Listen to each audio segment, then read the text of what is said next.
ஆப்கே அதாலத்தில் super star Salman Khan மீது உள்ள குற்றச்சாட்டு இவரோடது டபுள் ஸ்டாண்டர்ட். சல்மான், இதுதான் முதல் புகார். கிசி கா பாய் கிசி கா ஜான் செட்டில் இருந்து வந்திருக்கு. நீங்க அந்த செட்ல இருக்கிற ஆக்ட்ரஸஸ்கள், அதாவது ஹீரோயின்ஸ், அவங்கள கூப்பிட்டு கொஞ்சம் டீசெண்டா ட்ரெஸ் பண்ணிட்டு வாங்க, உங்க நெக் லைன்லாம் ரொம்ப லோவா இருக்குன்னு சொன்னீங்களா? இங்க பாருங்க சார், இங்க எல்லாரும் உட்காந்துருக்காங்க, எல்லாரும் அவ்வளவு டீசெண்டா உட்காந்துருக்காங்க. நாம ஒரு டீசெண்டான படம் பண்ணோம்னா எல்லாரும் அதை போய் பார்ப்பாங்க, அவங்க குடும்பத்தோட போய் பார்ப்பாங்க. இங்க எல்லாரும் என் படம் பார்த்துருக்கீங்களா? போய் பார்த்துருக்கீங்களா? யார் யாரெல்லாம் பார்க்கலையோ இந்த ஷோவுக்கு அப்புறமா போய் பாருங்க. ஆனா நீங்க இப்படி டீசெண்டா ட்ரெஸ் பண்ணணும்னு ஒரு சட்டம் போட்டிருக்கீங்கல்ல, இது வெறும் பெண்களுக்கு மட்டும்தான் பொருந்துமா இல்ல உங்களுக்குமா? சார், இதுல டபுள் ஸ்டாண்டர்ட்ல எதுவும் இல்ல சார். ஒரு டபுள் ஸ்டாண்டர்ட் இதுல டபுள் ஸ்டாண்டர்ட் இல்ல. உங்க சட்டையை நீங்க ஒரே நிமிஷத்துல கழட்டிடுறீங்க. ஆனா எண்ட்ல தான் நான் ஷர்ட்டை கழட்டுறேன். அதாவது இங்க பாருங்க, பாடிஸ் இருக்குல்ல, பெண்களோட உடம்பு அது ரொம்ப ரொம்ப அழகானது. அது எந்த அளவுக்கு மறைக்கப்பட்டிருக்கோ அந்த அளவுக்கு பெட்டர்னு நான் நினைக்கிறேன். சல்மான், ஆனா பெண்கள் விஷயம் ஓகே தான். நீங்க 17 வயசுல முதல் ஆட் பண்ணீங்க, அதுலயும் ஷர்ட்டை கழட்டினீங்க. சார், அதுல ஸ்விம்மிங் சாங் இருந்துச்சுல, அதனால தான் அதெல்லாம் அப்படி பண்ண வேண்டியிருந்துச்சு. ஆனா இன்னைக்கு இருக்கிற நிலைமை அப்படி இல்லை. எப்படி சொல்றது, இது இது பெண்கள் பிரச்சனை கிடையாது, இது பசங்களோட பிரச்சனைங்க. எந்த பார்வையில அவங்க பெண்களை பார்க்கறாங்கங்கிறதுல, யூனோ, உங்க சகோதரிங்களை, உங்க மனைவிய, உங்க அம்மாவை, அது அது எனக்கு சரியா படல. அதனால இந்த விஷயத்துல நான் சில விஷயத்த சொல்ல உங்க ஷர்ட்டை கழட்டும்போது மட்டும் நல்லா இருக்கா சார்? நான் எதுக்காக ஷர்ட்டை கழட்டுறேன்னா, நான் ஷர்ட்டை கழட்டினது பாகி, நான் பிகினி போட்டுட்டு ஓடி இருந்தேன். ஸ்டில் பெட்டர் தென் லங்கோடு. பிகினிக்கு மேலேயாவது ஏதாவது இருந்துச்சு. லங்கோடு கட்டினப்ப ரொம்ப வெக்கமா இருந்துச்சு. செட்டுக்கு வந்த உடனே நினைச்சேன், ஐயோ கடவுளே. சரி, நீங்க இளைஞர்களுக்கு என்ன சொல்ல வரீங்க? சார், எல்லாருக்குமே தெரியும் சார், இருந்தாலும் சில நேரங்களில் இன்ஜினியரிங் கெட்டு போகுது. அதனால என்னோட முயற்சி என்னன்னா, நாம படம் பண்ணும் போது நாங்க அவங்களுக்கு ஒரு வாய்ப்பை கொடுக்க கூடாது. அதாவது கண்கள் நம்ம ஹீரோனிய, நம்ம பெண்களை அப்படி பார்க்க கூடாதுன்னு. உங்களுக்கு ஓடிடி கான்டென்ட் மேல கூட ப்ராப்ளம் இருக்குல்ல? எனக்கு நிறைய ப்ராப்ளம் இருக்குது சார்.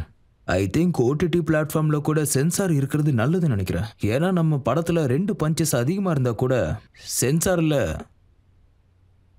உடனே எங்களுக்கு ஏ சர்டிஃபிகேட் கொடுத்துட்றாங்க. இங்க வேற மாதிரி ஆக்ஷன்லாம் நடக்குதுங்க. ஆனா அதுக்கு ஏ பி சி எந்த மாதிரி சர்டிஃபிகேட்டும் இல்லையே. அப்ப எல்லா ரெஸ்ட்ரிக்ஷன்ஸும் ஓடிடிக்கு தான், பிக் பாஸ்க்கு எதுவும் தேவை? அதாவது பிக் பாஸ்க்கு ஏகப்பட்ட ரெஸ்ட்ரிக்ஷன் இருக்கு. அவ்வளவு ரெஸ்ட்ரிக்ஷன்ஸ் இருந்தும் நீங்க என்ன சொன்னீங்க? நீங்க ஜுபேர் கான் என்ன சொன்னீங்க? சாமி சத்தியமா சொல்றேன், உன்னை நாய் படாத பாடு படுத்தலாம் என் பேர் சல்மான் கான். சொன்ன சார், சொன்ன. ஆமா, அப்படிதான் நான் சொன்னேன். ஏன்னா அவர் பொண்ணுங்க கிட்ட ரொம்ப தப்பா நடந்துக்கிட்டாரு. அதனாலதான் அப்படி சொன்னேன். ஏன்னா நான் மொத்த ஃபுட்டேஜும் பார்த்தேன். திரும்பவும் அவர் ஆர்கியூ பண்ணிக்கிட்டே இருந்தாரு. அப்புறம் பாரஸ் சாப்ரா கிட்ட நீங்க சொன்னீங்க, உள்ள இருந்து வெளியே வா, உன்னை என்ன பண்றான் பாரு அப்படின்னு கூப்பிட்டுருக்கீங்க. ஆமா, அவரும் அப்படிதான். அந்த அளவுக்கு பண்ணல, அப்படி பண்ணல. ஆனா சில நேரங்கள்ல அடுத்தவங்க சொல்றதும் நாம கேட்போம்ல. ஏன்னா அவங்க மொத்த கண்டென்ட்டையும் பார்த்துருக்காங்க, ஃபாலோ பண்ணியிருக்காங்க. அதாவது எங்க கிரியேட்டிவ் ஹெட்ஸ், கண்டென்ட் ஆளுங்க இருக்காங்க. அப்போ அவங்க தான் எனக்கு இப்படி நடந்துச்சு அப்படி நடந்துச்சுன்னு சொல்லுவாங்க. அந்த நேரத்தில் இன்னும் கொஞ்சம் டெம்பர் அதிகமாயிரும், கோபம் வந்துடும். அப்போ கொஞ்சம் ஹைப்பர் ஆயிடுவேன். அதான் பிரச்சனை. அப்போ எனக்குள்ள நானே அனலைஸ் பண்ணி பார்த்தேன், நம்ம எதுக்காக இப்படி கோவப்படுறோம்? I shouldn't have reacted like this and I feel really bad. இன்னைக்கு சோஷியல் மீடியாவில் நானும் அப்பப்போ வரேன். ஏய், ஸோ சினிமாவில் இதெல்லாம் ஓகே, ஸ்க்ரீனுக்கு அதெல்லாம் ஓகே, ஏன்னா அதெல்லாம் ரிட்டன் டைலாக்ஸ். ஆனால் சோஷியல் மீடியான்னு வந்தால் அதெல்லாம் வேலைக்காகாது. அதனால் அந்த கண்டென்ட் இருக்குல்ல, அது பிக் பாஸ் வீட்டோட கண்டென்ட். அது சில நேரங்களில் கொஞ்சம் அதிகமாயிரும், இல்லை ரொம்பவே அதிகமாயிரும். அண்டு அதுக்காக யாரையும் பிளேம்லாம் பண்ண முடியாது. ஏன்னா ஃபோன்ஸ் இல்லை, ஒரே வீட்டுக்குள்ள 24/7 ஏன்னா கேமரா இருக்குது, நம்மளை வாட்ச் பண்ணிக்கிட்டே இருக்குது. ஆனால் ஆண்டிஸ்லேயே அவங்கள காட்டுறாங்க. ஆனால் அதனால நமக்கு இருக்கிற டெம்பரை இழந்துருவோம்ல. சல்மான், மக்கள் என்ன நினைக்கிறாங்கன்னா, இந்த பிக் பாஸ்ல திட்டுறது, கோவப்படுறது, அடிதடி, இந்த துரோகம், இதெல்லாம் இந்த ஷோவை நீங்க பாப்புலர் பண்ணத்தான் பண்றாங்கன்னு சொல்றாங்க. இல்லை சார், ஐ திங்க் இதனால ஷோவோட பாப்புலாரிட்டி குறைஞ்சு போயிடும். இங்க பாருங்க, அந்த ஷோவை எங்க அம்மாவும் உட்காந்து பார்த்தாங்க. நான் ஹோஸ்ட் பண்றதுனால மட்டும் இல்லை, அதுக்கு முன்னாடியும் எங்க அம்மா உட்காந்து பார்த்தாங்க. அவங்க நடுவில் பார்க்கறதே நிப்பாட்டிட்டாங்க, நிதானத்தை இழந்துட்டாங்க. பிகாஸ் ஃபால்ஸ் கண்டென்ட் அவங்க மைண்டுக்குள்ள 1க்கு 2 ஓடும். இப்போ போன 2 சீசன்ஸ்குள்ள ஷோ திரும்பவும் மேலே போயிருச்சு. ஏன்னா முன்னாடி இருந்த பல விஷயங்கள் இப்போ இல்லை. அதனால தான் இன்னைக்கு பார்த்தீங்கன்னா ரொமான்ஸ் இருக்கு, சின்ன சின்ன சண்டைகள் இருக்கு, கிச்சனில் நடக்கிற சண்டைகள் இருக்கு. யூனோ மேக் பிலீவ் சண்டைலாம் இல்லை. இப்போ கூட யாரும் பிலீவ் பண்ணலனா கூட நாங்கள் அதை போட்டு காமிக்கிறோம். அதை ஃபுட்டேஜுக்காக பண்ணுறாங்கன்னா வீட்டுக்குள்ளேயே பேசிக்கிறாங்க, ஃபுட்டேஜுக்காக தான் பண்ணுறாங்கன்னு. அப்புறம் ஷோ முடியும் போது நீங்க என்ன சொல்றீங்கன்னா, உங்க அப்பா அம்மாவை கவனிச்சுக்கோங்க, அவங்கள நீங்க ரெஸ்பெக்ட் பண்ணுங்க. ஆமாம் சார், ஆமாங்க. நான் என்ன சொல்கிறேன்னா, டோன்ட் ட்ரபிள் யுவர் பேரண்ட்ஸ். அப்புறம் பாரத் மாதா கி J. Try say that all the time. ஏன்னா அதை நான் பிலீவ் பண்ணுறேன், அது பிலீவ் பண்ணுறேன். இதை பார்த்தீங்கன்னா பர்சனல் எக்ஸ்பீரியன்ஸில் வந்ததுங்க. ஏன்னா நான் என்னோட அம்மா அப்பாவை ரொம்ப கஷ்டப்படுத்தியிருக்கேன். அது மட்டும் இல்லைங்க, நான் என்னோட அப்பாவை டைகர்னு கூப்பிடுவோம், ரேம்போன்னு கூப்பிடுவோம். அப்புறம் அம்மாவை கபில் ஷாக்கபில்னு கூப்பிடுவோம். அவங்க எங்கள் 5 பேரையும் பொறுத்துக்கிட்டாங்க. அப்புறம் நிறைய அப்பா அம்மாங்கள் இருக்காங்க, அவங்களாலலாம் இதை தாங்கிக்க முடியாது. அப்புறம் அவங்க வருத்தப்படுவாங்க. நீங்கள் உங்கள் அம்மா அப்பாவை கஷ்டப்படுத்தினீங்கன்னா கஷ்டங்கள்லாம் சேர்ந்து ஒரு நாள் உங்களையே பாதிக்கும். ஆமாம், நீங்கள் கஷ்டப்படுத்திக்கிட்டு தானே இருக்கீங்க. அவங்க எத்தனையோ வருஷமா வீட்டுக்கு ஒரு மருமக வருவான்னு காத்துக்கிட்டு இருக்காங்க.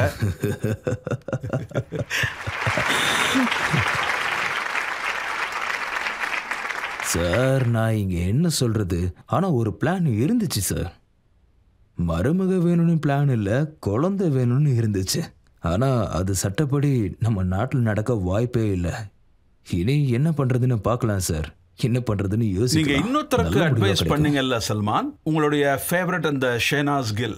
ஆமாம், நான் உங்களுக்கு அட்வைஸ் பண்ணேன், அதாவது மூவ் ஆன். ஏன்னா அந்த சித் இந்த உலகத்தை விட்டு போயிட்டார். அதனால் அதை நினச்சிட்டே இல்லாமல் மூவ் ஆன் பண்ண சொன்னேன். Move on. ஏன்னா அவங்களுக்கு கல்யாணம் நடக்கணும், குழந்தைகள் பிறக்கணும். இப்போ இல்லை, ஆனால் டைம் இருக்குது. அது வரைக்கும் கொஞ்சம் போய் தானே ஆகணும். அது அவங்களோட சுமக்க முடியாத பாரமாக இருந்துச்சு. பாவம் குழந்தை ரொம்ப உடஞ்சி போயிட்டா. அதனால நான் சொன்னேன் மூவ் ஆன். சார், அதுக்காக இந்த அர்த்தம் இல்லை சார், நானும் அவங்கள கமான்னு என்கிட்ட வர சொல்ல சார். ஆனால் சார், உங்களோட இந்த மூவ் ஆன் இருக்குல்ல, 1 விட்டு 2, 2 விட்டு 3, 3 விட்டு 4, இது இப்படியே போயிட்டே இருக்கே சார். கடவுளோட லவ் சார். இல்லை, பொண்ணுங்க இப்படி வராங்க போகிறாங்க, அது தானாக நடக்குது சார். ஆக்சுவலி எல்லாரும் நல்லவங்க தான். ஃபால்ட்டு ஏன் மேலேனே சொல்லலாம். ஏன்னு பார்த்தீங்கன்னா, ஒரு பொண்ணு போயிருந்தா அவள் மேலே தப்புன்னு சொல்லலாம். 2வது பொண்ணு போகும்போது தப்பு தான், என் மேலேயும் இருக்கலாம். 3வதும் ஃபால்ட் அவங்க மேலே இருந்தாலும் இருக்கலாம். ஆனால் 4வது பொண்ணு போகும்போது டவுட் வந்துடும், ஃபால்ட் அந்த பொண்ணு மேலேயா இல்லை ஏன் மேலேயான்னு. 5வது பொண்ணு மேலே கூட 60-40. ஆனால் அதுக்கப்புறமும் பொண்ணுங்க வந்து போனால் என் மேலே தான் ஃபால்ட்டுங்கிறத கன்ஃபார்ம் பண்ணிடுது சார். ஏன் ஃபால்ட்டு தான், அதனால் யாரையும் குறை சொல்ல முடியாது. அதனால் எல்லாம் ஏன் தப்பு தான், அதை ஃபியர்னு சொல்ல முடியாது.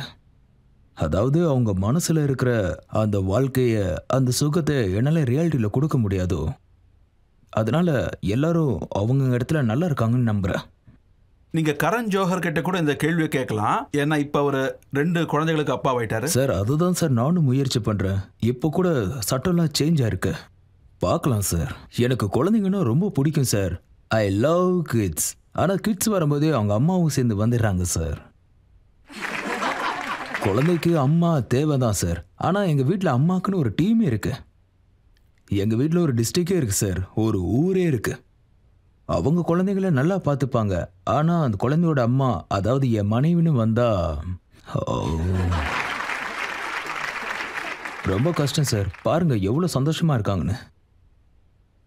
சரி சல்மான், இன்னைக்கு உங்களோட உயிருங்கிறது யாரு, யாரோட கமிட்மெண்ட்ல இருக்கீங்க?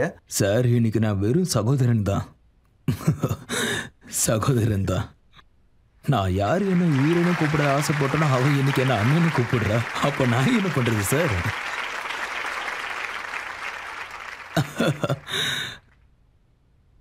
இதுக்கு கை தட்ட வேண்டிய அவசியமே கிடையாதுங்க. ஏன்னா ரொம்ப கவலையான விஷயம் இது. இன்னைக்கு இந்த உலகமே கேட்கக்கூடிய கேள்விங்க. பல வருஷமா இந்த கேள்வியை கேட்டுக்கிட்டு இருக்காங்க. அதாவது சல்மான் கான் எப்ப கல்யாணம் பண்ணிப்பாரு? எல்லாத்துக்கும் மேல இருக்கவன் தான் கருணை செலுத்தணும். கல்யாணம்னா கண்டிப்பா 2 பேர் தேவைப்படும். முன்னாடிலாம் எப்படின்னு பாத்தீங்கன்னா அது சரியா அமையல சார். அதுக்கான நேரம் வரும்போது தான் புரியும். நான் வேணும்னு சொல்லுவேன், அந்த பொண்ணு வேணான்னு சொல்லுவா, அந்த பொண்ணு வேணும்னு சொல்லுவா, அப்போ நான் வேணான்னு சொல்லுவேன். ஆனா இப்போ 2 பக்கமும் வேணான்னு தான் வருது. எப்போ 2 பக்கமும் சரி ஆமான்னு வருதோ அப்போ பண்ணிப்பேன் சார். கண்டிப்பா பண்ணிப்பேன். அதுக்கு இன்னும் நேரம் இருக்குது சார். இப்ப 57 வயசு தான் ஆகுது. டைம் நிறைய இருக்கு சார். என்னை பொறுத்த வரைக்கும் இது ஃபர்ஸ்ட் அண்ட் லாஸ்டா இருக்கணும். எனக்குன்னு ஒரு பொண்ணு இருந்தாகணும். அது நடக்கணும்ல. நான் சொன்னது மனைவின்னு ஒருத்தி இருக்கணும். அவ்வளோதான். சரி, அப்ப பசங்க எத்தனை வேணும் சார்? சார், குழந்தைங்க எத்தனை பெற்றுக்க முடியுமோ அத்தனை பெற்றுக்கலாம் சார். நிறைய குழந்தைங்க வேணும் சார். எக்கச்சக்கமாக இருக்கணும். ஏன்னா இப்போ நடந்தா கூட, அதாவது 5-6 வருஷத்துக்குள்ள I can still pay within for another 20-25 years. இதை தான் சார் சொல்லுவாங்க டெடிகேஷன், கன்சிஸ்டன்சி, ரெசிஸ்டன்ஸ். இதை மட்டும் நீங்கள் விடவே கூடாது. And any age, from the age of a teenager to my age, I'm still, I do played off the wrong things, but then I compensate that with a lot of right. நான் எந்த அளவுக்கு தப்பு பண்ணணும், அப்போ நான் என்ன decide பண்ணேன்னா, நான் அதை விட 3 மடங்கு நல்லது பண்ணி ஆகணும். சல்மான், நீங்க பாத்தீங்கன்னா சோஷியல் மீடியால நிறைய கமெண்ட்ஸ் உங்க கல்யாணத்தை பத்தி தான் வருது. அதுல ஒருத்தர் ரொம்ப இன்ட்ரெஸ்டிங்கான கேள்வியை கேட்டிருக்காரு. அவர் என்ன கேட்டிருக்காருன்னா, அவர் 170 அடி வீட்டில் இருக்காராம். அவரு கல்யாணம் பண்ணா பொண்ணை எங்க வச்சுப்பேன்னு கேட்கிறாரு. 170 ஸ்கொயர் ஃபீட்டா? இல்லை சார், அதை விட ரொம்ப பெருசு சார். அது கொஞ்சம் பெருசு சார். ஆனால் அந்த அளவுக்கு பெருசு இல்லை. துணி வைக்கிறதுக்கு செருப்பு வைக்கிறதுக்கெலாம் இடம் இருக்காது. அதான் அது பிரச்சனை தான். என் ஒய்ஃபுக்கு அந்த இடத்துல இடம் இல்லாமல் வேற யாருக்கு கொடுக்க போகிறேன் சார். ஆனால் அந்த லெஃப்ட் ஹேண்ட் அந்த ரைட் ஹேண்ட் நான் சின்ன வயசுலேருந்தே இருக்கிறேன். அது எனக்கு பழகி போச்சு. அம்மா மேலே இருக்காங்க. அதனால எனக்கு என்னமோ ரொம்ப பெரிய வீட்டில் இருக்கணுங்கிற ஆசைலாம் இல்லை எனக்கு. அது எனக்கு சின்ன வீடுனா ரொம்ப பிடிக்கும். நீங்க என் வீட்டை பார்த்துருப்பீங்க. ஆமாமா, நான் உங்க வீட்டை பார்த்துருக்கேனே. இந்த செட்டு எந்த அளவுக்கு பெருசா இருக்கோ அந்த அளவுக்கு உங்க வீடும் இருக்கு. பெருசு. அப்படியா? இந்த செட்டு ரொம்ப பெருசுங்க. நான் சொல்றேன், இதுல இருந்து இது வரைக்கும் இங்க லிவிங் ரூம். ஆமா, கரெக்டு தான். ஜிம் அங்க, அப்புறம் இங்க. அப்ப நீங்க சொல்றதெல்லாம் வச்சு பார்த்தா உங்களுக்கு கல்யாணம் பண்ணிக்கிற ஐடியாவே இல்லைன்னு தான் நினைக்கிறேன். சார், இப்போ ரொம்ப ப்ரெஷர் வந்துருச்சு சார். இப்போல்லாம் என் அம்மாவும் அப்பாவும் என்னை இப்படியே பார்க்குறாங்க. அதனால கொஞ்சம் ப்ரெஷர் வந்துருச்சு. ஆனால் நடக்கும்போது தானே எல்லாம் நடக்கும். இங்கே பாருங்க, நீங்களா கல்யாணம் பண்ணி எவ்வளவு சந்தோஷமா இருக்கீங்க. ரொம்பவே சந்தோஷமா இருக்கீங்க. இவ்வளவு சந்தோஷம் எனக்கு தேவையில்லைங்க. இவங்ககிட்டயே கேட்டு பார்த்துடலாம் சார். யாரெல்லாம் கல்யாணம் பண்ணிக்கிட்டு சந்தோஷமா இருக்காங்கன்னு அங்க இருக்கிற ஆம்பளைங்க கிட்ட கேளுங்க. இதை பாருங்க, டார்ச்சர் பண்றதுக்காக, அதாவது நாம அனுபவிக்கிறோம், அதை நீங்களும் அனுபவிங்க. அது ரொம்ப தப்பு. சரி, இப்ப நீங்க கை தட்டி தெரிவிங்க இல்ல கையை தூக்கி தெரிவிங்க, உங்கள எத்தனை பேர் சல்மான் கான் கல்யாணம் பண்ணிக்கணும்னு சொல்றீங்க? அதாவது நீங்க என்ன சொல்ல வரீங்கன்னா, நானும் உங்களை மாதிரி நானும் அனுபவிக்கணும்ல. அதாவது எப்படி டார்ச்சர் அனுபவிக்கிறீங்களோ அதே மாதிரி நானும் அனுபவிக்கணும்ல. அங்க பாருங்க, உண்மையான ஆளுங்க இருக்காங்க. வேணான்னு சொல்றாங்க, பாத்தீங்களா? கரெக்ட். ஏன்னா நீங்க உங்க வாழ்க்கையில சந்தோஷமா இல்லை. அதாவது ஒய்ஃப், மனைவி அவங்க பக்கத்திலேயே உட்காந்துருக்காங்க. இருந்தும் அவர் அவ்வளோ கான்ஃபிடென்ஸா பண்ணிடாதீங்கன்னு சொல்றாரு. என் நிலைமையை பாருங்க, என் முடியெல்லாம் கொட்டிருச்சுங்கிறாரு. சீக்கிரமா ஒரு மருமக வரணும் சல்மான். சீக்கிரமாவே உங்களுக்கு கல்யாணம் சரி, நடக்கணும். சார். ஆனா நடக்கலனாலும் நீங்க கவலைப்பட சார், போறது நீங்க இல்ல. சொல்றது சரி. அதாவது முதல்ல மணப்பெண் வேணும், அப்பதான் கல்யாணம் பண்ண முடியும்.